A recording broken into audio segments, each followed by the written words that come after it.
Soya എണ്ണയൊക്കെ വെച്ചിവിടെ ഇങ്ങനെ chicken അര വേവിന് വേണ്ടിയിട്ട് ഫ്രൈ ചെയ്യാൻ വെച്ചിരുന്നു. ഇനി നോക്കാം. ആയല്ലേ?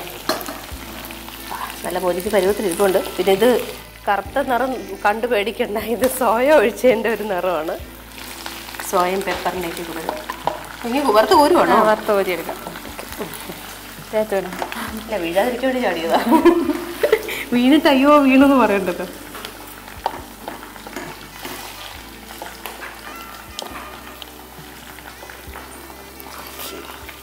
അപ്പോൾ സോയയുടെ ഇതുകൊണ്ടുള്ള നിറം ഇത്രയും നമുക്ക് ഡീപ്പറായിട്ട് തോന്നി. ഇത് ഇത്രയും കഴിഞ്ഞിട്ടില്ല, ഹാഫായിട്ട് ബന്ധിട്ടേ ഉള്ളൂ. ഇതിലോട്ടാണോ ബാക്കി നിശ്ചയിപ്പം? ഇതിലേക്ക് സവാള ഇടാം.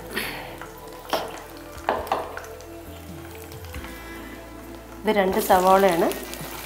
തീരെ നേരത്തെ കഷ്ണങ്ങളല്ല, ആവശ്യത്തിന് വീതിക്ക് മുറിച്ചെടുത്തത്.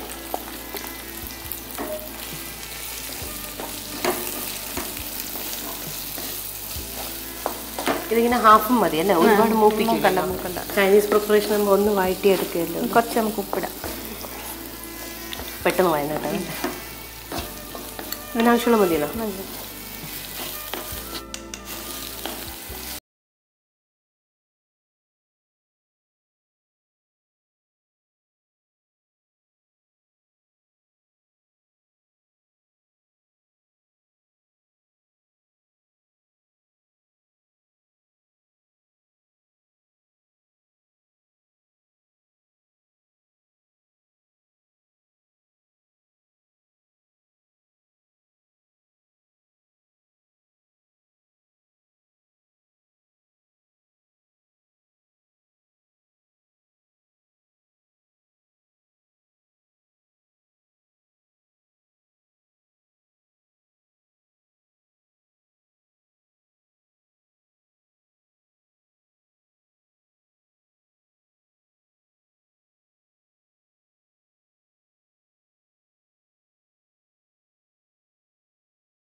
ഇത് മൂടിയിട്ടും വെക്കണം, ഇളക്കി.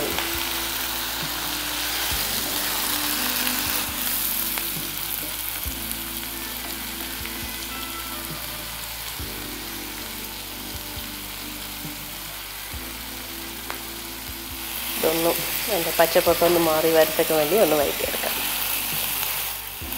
ഒരുപാട് മൂത്ത് പോകണ്ടല്ലേ? അത് വേണ്ട, അത് പച്ചമണം ഒന്ന് മാറിയാണ്. ഇതിലേക്ക് പൊടിയെല്ലാം കൂടെ ചേർക്കാം. പൊടി മഞ്ഞപ്പൊടി വേണം. മഞ്ഞപ്പൊടി കുറച്ച്.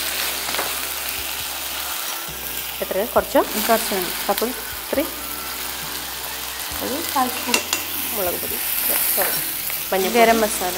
ഗരം മസാല എത്ര? 1 സ്പൂൺ. 1 സ്പൂൺ ഗരം മസാല. പിന്നെ മുളക് പൊടി എത്രയാ? ഒരു 1.5 ടീസ്പൂണാണ്. ടീസ്പൂൺ 2, 1.5 അല്ലേ? ആരെയും കൂടെ കുരുമുളക് പൊടി ഇനി അതിലിട്ടിട്ടുണ്ട്, അത് മതി അല്ലേ?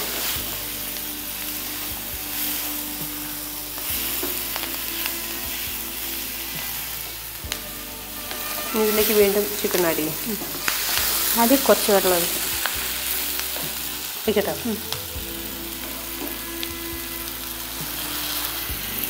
ഇതൊന്ന് മുങ്ങാൻ മതിയല്ലോ. ഇട്ടേടാ.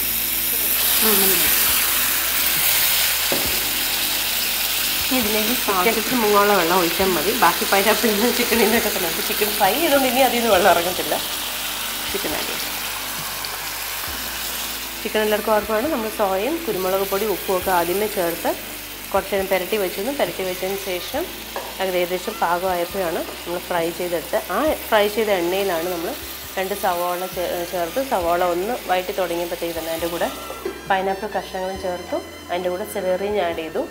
എല്ലാം നന്നായിട്ട് ഇളക്കി ഒന്ന് അതിൻ്റെ പച്ചപ്പ് മണം മാറി ഒന്ന് മൂത്ത് തുടങ്ങിയപ്പോഴത്തേക്ക് അതിലേക്ക് നമ്മൾ പൊടി ഐറ്റംസ് എല്ലാം ചേർത്തു.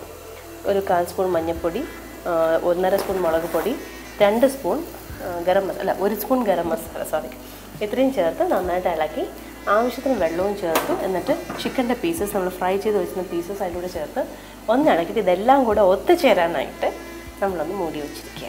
ഇത് എത്ര മിനിറ്റ്? ഒരു 5 മിനിറ്റത്തെ താമസമുള്ളൂ. 5 മിനിറ്റ് ഇത് മൂടി കഴിഞ്ഞ ശേഷം നമുക്ക് ബാക്കി ഇൻഗ്രീഡിയൻസ് കൂടെ ആഡ് ചെയ്യാം. അതുകൊണ്ട് ഇപ്പം നമ്മൾ ചിക്കൻ എല്ലാ മസാലയും കൂടെ ഒന്ന് പിടിക്കാനായിട്ട് നമ്മൾ 5 മിനിറ്റത്തേക്ക് അവകാശം കൊടുത്താൽ നമുക്കിത് നോക്കാം എവിടെ വരെ എത്തിയെന്ന്. അയോടാ അല്ലേ, ഏകദേശം തിക്ക് ഗ്രേവി ആയിട്ടുണ്ട്. ഇനി ഇതിലേക്ക് ടൊമാറ്റോ സോസ് എത്ര spoon? 3 spoon tomato sauce add ചെയ്യാം. ചൈനീസ് ഇതിനൊക്കെ ഉള്ള പ്രിപ്പറേഷൻ ഉള്ളത് ആദ്യം സോയ സോസ് തുടങ്ങി അവസാനം ടൊമാറ്റോ സോസിൽ എൻഡ് ചെയ്യുക, പിന്നെ മല്ലിയില ഇടുക അല്ലേ. ഇനി ഇത് കൂടി ഇട്ടാൽ മതിയല്ലോ മല്ലിയില.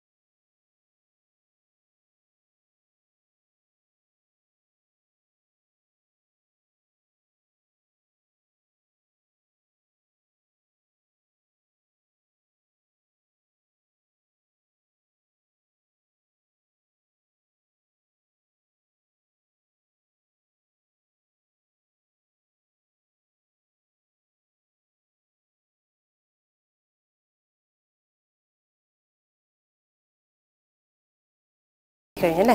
അപ്പോൾ ഏകദേശം നമ്മളൊരു ചില്ലി ചിക്കൻ്റെ ഒക്കെ പോലെ കുറച്ചൊരു തിക്കായിട്ടുള്ള ഗ്രേവി, എന്നാൽ ഒരുപാട് ലൂസായിട്ടുള്ള കറിയുമല്ല. അപ്പം ഇനി സെർവിങ് ഡിഷിലേക്ക് മാറ്റാം. ഞാൻ പിടിച്ചു തരാം. പിടിച്ചു.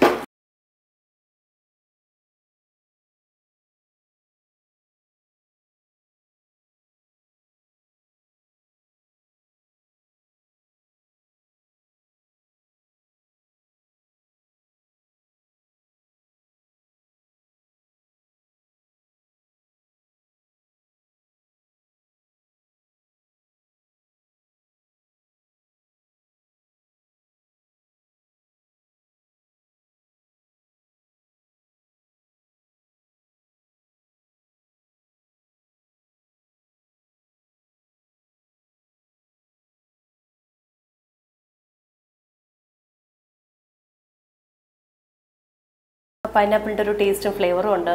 നല്ല പുളിപ്പും എരിവും പിന്നെ സ്വാദും മധുരവും ഉണ്ട്. ശരിയാണ്, നല്ലൊരു സ്വീറ്റ്നെസ്സും ഉണ്ട് ആ പൈനാപ്പിളിൻ്റെ. ഇതെല്ലാം കൂടെ ചേർന്നൊരു കറിയാണ്. അപ്പോൾ എന്തായാലും വലിയവർക്കും ചെറിയവർക്കും ഒരുപോലെ ഇത് നമുക്ക് എൻജോയ് ചെയ്യാൻ പറ്റും. അപ്പോൾ തീർച്ചയായിട്ടും ട്രൈ ചെയ്യാം പൈനാപ്പിൾ ചിക്കൻ കറി.